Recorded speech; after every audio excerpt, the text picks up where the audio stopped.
eu recebo a psicóloga Gisélia Freitas, a advogada Laila Freitas e também a advogada Aline Bento para debater esse assunto. E a Aline vai compartilhar conosco um fato que aconteceu com ela, porque você sentiu na pele, Aline, o que é essa questão da perseguição, não é mesmo? Boa tarde. Sim, boa tarde. Eu me sinto assim um pouquinho diferente, porque eu estou aqui agora como vítima, não como advogada, para falar sobre o que ocorreu realmente comigo, que a gente não espera que vai acontecer, sempre é com o outro. Aconteceu com clientes minhas sobre esse tipo de violência, de crime, e a gente está ali o tempo todo correndo atrás, mas quando se trata da gente é diferente. E como aconteceu com você? Então, eu conheci essa pessoa no mesmo condomínio, que ele também morava lá no mesmo condomínio que eu. E aí, no início, demonstra ser aquela pessoa totalmente amável, prestativa. E aí parece que eles percebem quando a vítima está num momento talvez vulnerável, né? Se mostra o tempo todo ali paciente, com toda a paciência. Não, eu tenho toda a paciência. E insistindo num relacionamento. Ele demorou aqui, acho que uns 2 meses para conseguir algo comigo. E aí, naquele momento vulnerável, ele conseguiu. Se mostrou amigo de todo mundo, certo? Das minhas amigas. Enfim, no final das contas, quando ele consegui me relacionar com ele, até porque ele era meu vizinho, aquela coisa toda. Até esse ponto, ele não tinha sinais de que era um cara que perseguia, então, ou sim?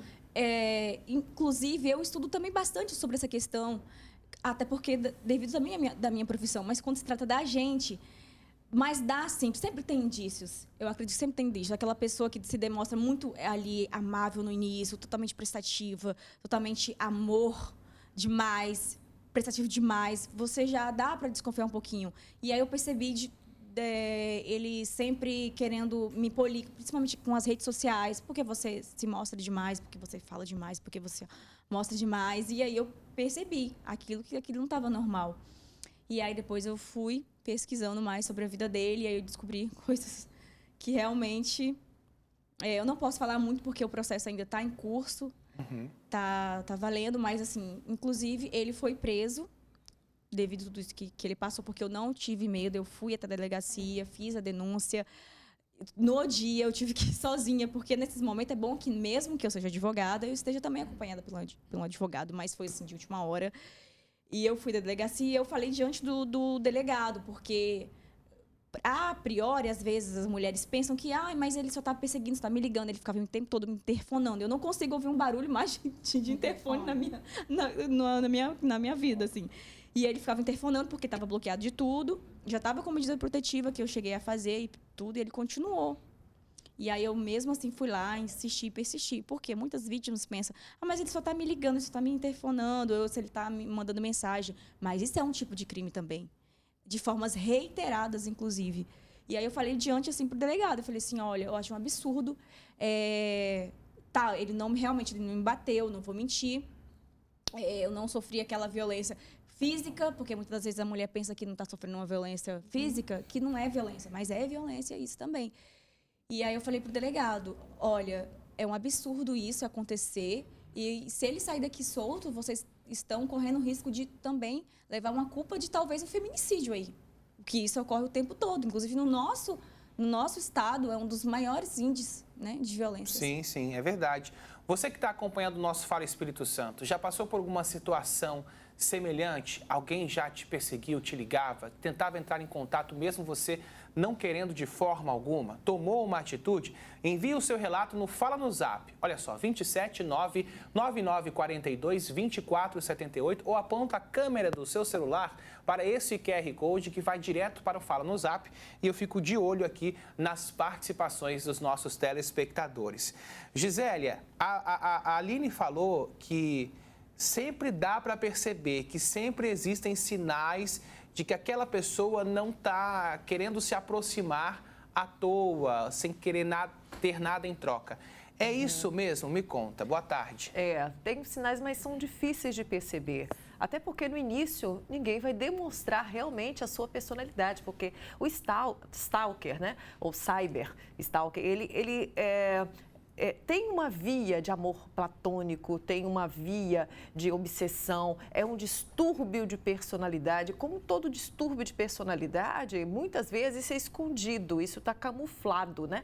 E que sinais que a gente pode ver? Às vezes um gesto que pode parecer de carinho, de atenção, de educação, como pagar uma conta, dar presentes, ser intenso demais. E muitas vezes a mulher, dependendo do estágio, né, do estado fragilizado ou não, aquele carinho é muito bem-vindo, é alimentado mais ainda. E começa essa perseguição também devido a uma rejeição, a esse amor platônico, né, a um amor mal resolvido, mas isso é um distúrbio de personalidade, é uma predisposição já da pessoa, independente do outro. Muitas vezes as mulheres se culpam do que eu fiz, mas é um problema de personalidade, né? E quando começa apenas nas redes sociais, tem os sinais também, começa a curtir, comentar em tudo, é o primeiro visualizar quando você posta alguma coisa no History, né? Fica parecendo que é só uma curiosidade, porque olha só, gente, curiosidade, interesse pela vida alheia, isso é normal, isso é do ser humano.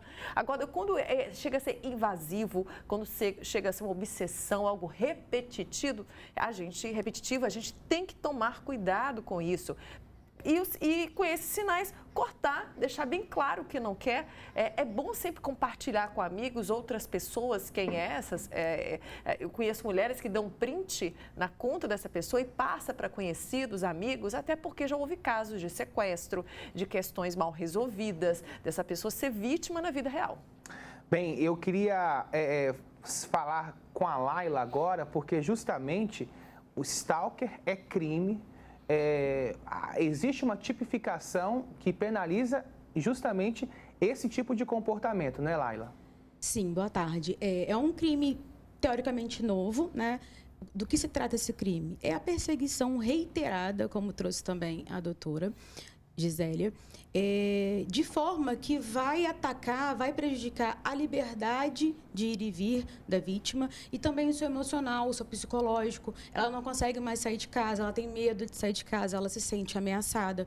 E no caso da Vitória, é muito interessante porque ele justamente acompanhava ela pelas redes sociais. Então, era um cyberstalking que acontece muito. O Fórum de Segurança Pública, ele traz isso para a gente. Só no ano passado foram 8,5 milhões de mulheres vítimas de stalking.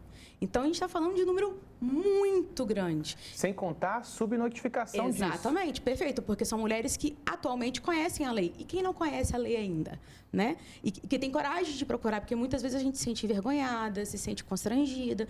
Existem vários pormenores em relação a isso. E é um tipo de crime que tem uma penalidade de 6 meses a 2 anos, podendo ter agravantes em casos de idosos, descendentes e ascendentes e na questão de gênero. Então, o Michael, uma das questões que ela trouxe, que eu acho muito importante, é quem está olhando o seu history? Você conhece todo mundo? Não conhece? Bloqueia. Porque a gente não sabe, infelizmente, a gente não sabe quem está do outro lado. E as pessoas, elas se sentem muito seguras com a tela. Né? Então, a gente tem que ter muito cuidado em relação a isso também. Olha, a gente vai entender agora como que o Michael perseguia a adolescente Vitória. Ele era obcecado por ela. Monitorava a vida da jovem pela internet há pelo menos 5 meses. A polícia conseguiu acessar o conteúdo dos celulares apreendidos com a ajuda de um programa israelense. Entre os aparelhos está o de Michael Salles dos Santos, o único preso até agora suspeito de envolvimento na morte da adolescente. No celular de Michael, os investigadores conseguiram recuperar, inclusive, fotos apagadas de Vitória Regina de Souza, de 17 anos, de outras 12 jovens, de 2 facas e de uma arma. Os policiais também descobriram que Michael monitorava o perfil da adolescente e visualizou uma postagem dela no ponto de ônibus no dia 26 de fevereiro, dia do desaparecimento de Vitória. A quantidade de fotos que tinha no celular dele, nós tínhamos fotos de setembro do ano passado, setembro de 2024, outubro, novembro, dezembro. Os investigadores também encontraram imagens de câmeras de segurança que ficam ao longo do percurso feito pela adolescente. A intenção é encontrar algum registro do momento do sequestro. O coração continua despedaçado do mesmo jeito, você entendeu? Só isso, só. O que o senhor acredita? Eu quero só a justiça, mais nada. Nós estamos aqui no estúdio para debater justamente quando a perseguição é um crime de fato e quando pode causar uma situação como essa, como foi no caso Vitória. A Aline contou aqui pra gente que sofreu isso na pele, foi perseguida por um homem. E, Aline, o que você teve que fazer para poder evitar qualquer tipo de contato com quem te perseguia? Então, como a doutora Laila e a doutora aqui também, a psicóloga, informou, eu tinha também um Instagram que eu era profissional junto com também meu, porque eu postava também de tudo que eu gostava, sempre gostei assim de estar compartilhando o meu dia a dia. E aí, depois que eu descobri que ele tinha vídeos meus, ele tinha prints, ele inclusive chegou a imprimir e colocar debaixo da minha porta, de tudo isso, toda a minha vida, de coisas que eu já imaginava, tipo assim, de 6 meses atrás, quando eu olhei aquilo, eu tomei um susto, entendeu? E isso porque ele não tinha rede social, mas ele compartilhou de pessoas para chegar e ficar me vigiando lá. E aí, naquilo eu fiquei realmente assustada. Aí eu consegui bloquear bastante pessoas, mas como era meu perfil público, e aí chegou um momento que eu não conseguia visualizar todo mundo ali, bloquear todo mundo. Eu cheguei a bloquear mais de 100, assim, no meu Instagram. Aí o que eu fiz? Eu tive que desativar esse meu Instagram público. Aí agora eu peguei um Instagram privado e aí eu não aceito ninguém, eu coloquei já lá, assim, somente amigos íntimos mesmo. Perfeito. Eu tive que sair, por enquanto, do meu apartamento, fiquei com a minha família, depois na casa de uma amiga, justamente com medo, porque ele chegou até ir à casa dos meus familiares, no bairro. Literalmente, ele perguntou, vizinhos assim da rua, onde que ficava a minha família, procurando saber sobre mim. Era uma perseguição descarada. Exatamente. Temos participações aqui no Fala no Zap. A Penha disse o seguinte: eu já tive um psicopata na minha vida. Custei, mas me livrei disso, graças a Deus. Outra telespectadora diz: a justiça deveria prender quem persegue, porque essas pessoas acabam com o psicológico da vítima, como a Aline acabou de falar aqui, né? Precisou mudar de residência, ficar com os pais. Se você conhece alguém, eu tenho alguma participação, algum relato sobre isso, fala no Zap, está aberto, 279-9942-2478. Laila, vamos dar o passo a passo para a mulher, a pessoa que está assistindo o Fala Espírito Santo e sofre de perseguição. Como ela deve fazer essa denúncia? Vai para a delegacia, registra boletim, cabe medida protetiva? Veja bem, quando nós falamos de um crime de stalking, não está inserido na Lei Maria da Penha, mas é um crime correlato, porque geralmente se dá em relação a mulheres, a questão de gênero doméstica, e junto com este crime vem a situação de ameaça e também da violência psicológica. Então, se você for mulher vítima, você deve sim procurar a especializada da mulher, a DEAN da sua comarca, certo? Onde você vai relatar tudo, vai trazer todas as informações, prints, imagens, toda a sua história e requerer a medida protetiva, já que você não se sente protegida. E pode também requerer a representação criminal, porque ele responde por tudo isso que ele está fazendo. Do outro lado, caso você não seja uma vítima mulher, você procura a regional, a delegacia regional da sua região, né, no caso, e também relate todas as questões para o delegado ou delegada de plantão e pode, sim, ser requerido uma medida de afastamento, uma medida cautelar. Porém, esses crimes são muito mais relacionados a mulheres. Então, a mulher pode e deve pedir a medida protetiva, porque caso ele venha a descumpri-la, a prisão ela é imediata. Mais participações aqui no Fala no Zap. Lucas, eu já sofri perseguição pela internet também, a ponto da pessoa ficar na porta do meu prédio, do trabalho. Fui na polícia e bloqueei essa pessoa em todas as redes sociais. É isso mesmo. Mais uma participação, eu já sofri esse crime e, infelizmente, tive que fechar todas as minhas redes sociais. Mas eu acredito que informação é muito importante para nós mulheres, tá? Tá certa a informação. E mais um relato que eu queria que a Gisélia comentasse. Boa tarde, Lucas. Eu preciso fazer um comentário que isso não acontece somente com as mulheres. Eu sou mineiro, moro sozinho há mais de 10 anos aqui no Espírito Santo e já sofri muito com esse tipo de perseguição e até agressão física.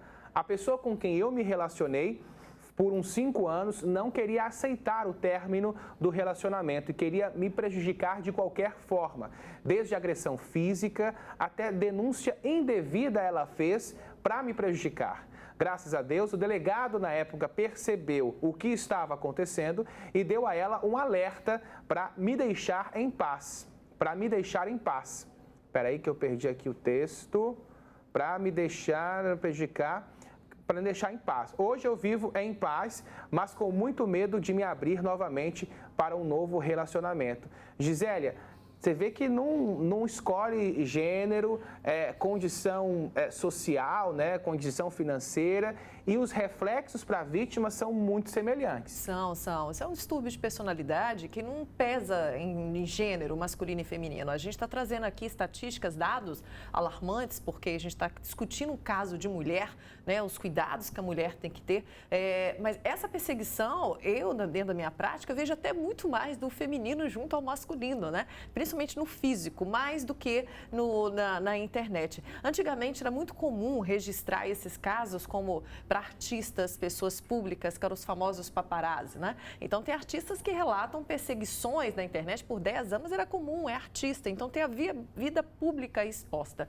Nesses casos é muito importante que a pessoa tome cuidado quando tem essa rede social aberta, porque usa em termos profissionais, para não ficar postando coisas em tempo real. Foi numa festa, espera sair da festa para postar, porque às vezes fica ali, estou nessa festa, posta o local, posta o horário, posta com quem está, e isso é um risco muito grande. E esses jovens, adolescentes, fazem isso em tempo real o tempo todo, né? São digitais influencers ou querem mostrar o que está fazendo. Essa exposição é muito perigosa. Então, os pais têm que orientar, têm que alertar, temos que ter uma consciência sobre isso. Os perigos aumentaram muito, principalmente nesses casos de violência contra a mulher. Aline, o que aconteceu que foi o estopim para que você procurasse a polícia? Ele já havia dando indícios e eu já estava tentando sair, mas com cautela, né? Saindo aos pouquinhos, que eu já percebi que ele não era uma pessoa, digamos, normal. E por ele ser meu vizinho de condomínio, por isso que eu tive mais essa cautela. E aí, quando eu finalmente falei que bastava, ele não aceitou. E aí foi o que a doutora Gisele falou. Eles tentam, de toda forma, te perseguir com presentes. Ele colocava na minha porta presentes. Acho que está agradando. E as pessoas de fora pensam, nossa, mas ele só está querendo ser legal. Olha, ele está sendo um homem cavalheiro. E as mulheres, às vezes, né? Eu falei, gente, Deus me livre. E aí, quando eu disse não, ele começou a me ameaçar. Começou a me interfonar, através também da família. Como eu falei, ele foi atrás da minha família. E aí, como eu vi que não dava certo, eu fui lá e pedi a medida protetiva. Olha, temos mais participações aqui no Fala no Zap. Boa tarde, Lucas. Eu tive um namorado no passado que, quando eu terminei com ele, ele clonou o meu WhatsApp para saber com quem eu andava falando e com quem eu andava conversando e lendo as minhas conversas. Conseguiu também entrar até no meu Instagram. Que situação terrível. Mais uma participação agora de um homem, o Roberto. Ele diz, boa tarde, eu tive uma namorada que ela era psicopata em ciúmes. Já chegou a pegar os meus documentos, o passaporte e esconder na casa dela. Quando percebi o quanto ela era doente nos ciúmes, eu terminei. Mas mesmo assim ela ficou me seguindo e me vigiando por muito tempo. São vários relatos que chegam aqui no Fala no Zap, você pode enviar a sua participação conosco também. E Laila, como mostramos aqui casos de mulheres, de homens, e você também como advogada já atendeu casos assim, insanos, né? Sim, infelizmente sim, tanto de homens quanto de mulheres, né? Nós tivemos um caso que eu fiquei muito marcada, onde uma mulher, ela perseguia um homem. Ela inventou todo um relacionamento na cabeça dela. Ela, inclusive, fez uma medida protetiva contra ele. E foi quando nós descobrimos que ela tinha outras 6 vítimas no mesmo perfil que o dele. E somente quando nós fomos atrás que nós descobrimos e fomos atrás também de responsabilizá-la. Mas até então ela criou assim, uma família, uma vida com ele, sendo que eles nunca sequer tiveram qualquer contato. Assim, são situações muito delicadas e que amedrontam mesmo, porque imagina isso acontecer com um homem. Então, um homem alto, de 2 metros de altura, isso acontece com uma mulher também, que a gente, querendo ou não, tem esse soar de fragilidade também. Então, é muito complicado. Olha só como debater esse assunto é importante, minha gente. Um comentário aqui no Fala no Zap, da Jamile. Ela disse o seguinte: Lucas, eu sou comerciante e um cliente há anos ficava me perseguindo e me ameaçando. Eu fui à delegacia, fiz a denúncia e pedi medida protetiva. Fui contemplada e ontem fui chamada à delegacia novamente para saber como eu estou e para saber se eu vou querer representar contra ele criminalmente. Eu estou indo nesse exato momento na delegacia para seguirmos com a representação criminal. Isso é muito importante, né, Laila? Isso é muito importante, porque se a pessoa não se responsabiliza, não entende que aquilo ali tem uma consequência, ela vai continuar fazendo, se não conhece a vítima com outras. Porque, como a gente disse aqui, eles permanecem nesse ciclo sem fim. Então, é fundamental não apenas pedir a medida de proteção, mas sim a representação criminal. Olha, temos participações, Gisélia, que atribuem o caso Vitória e de outros que nós estamos comentando a esses perseguidores como psicopatas, como doentes mentais. Sim. Ao mesmo tempo, isso é muito utilizado na justiça, pela defesa dessas pessoas, para aliviar a pena ou para usar isso como subterfúgio para cometer esse tipo de perseguição. O que a psicologia fala sobre isso? Então, quando existe algo excessivo, como eu falei, né, se interessar pela vida do outro, querer ter contato, querer se aproximar, quando chega a esse nível passa desse ponto, né, ao ponto de agravar e atingir o outro psicologicamente, vira patológico. É um distúrbio de personalidade, mas não significa que está na linha estrutural da psicose, ou seja, a pessoa não tem noção do que está acontecendo. Pode ter casos específicos para isso e pode ter não. Muitas vezes é apenas uma patologia, né, que se repete com uma pessoa, com outra, é um distúrbio de personalidade, mas não chega a ser, a pessoa ela tem consciência, ela tem noção, ela não foge da realidade, ela pode até criar uma relação fantasiosa, né, ser patológico isso, mas sim, ela é julgada, ela tem que ser tratada. Esses casos, para fugir da justiça, tem que ter uma prova, tem que ter um estudo muito profundo para justificar, porque a pessoa tem uma vida social, a pessoa trabalha, como foi dito, ela trabalha, ela é remunerada, ela tem uma vida, muitas vezes foi casada, tem filhos. Por que para tudo ela pode, exatamente nessa relação, ela não tem condição psicológica? Isso não funciona dessa forma. Tem uma participação, Lara, se você puder comentar rapidamente, da Adriana, que ela fala o seguinte: boa tarde, Lucas. Tem uma mulher que teve um caso com o meu marido no passado. E essa mulher me persegue enviando mensagens de todas as formas.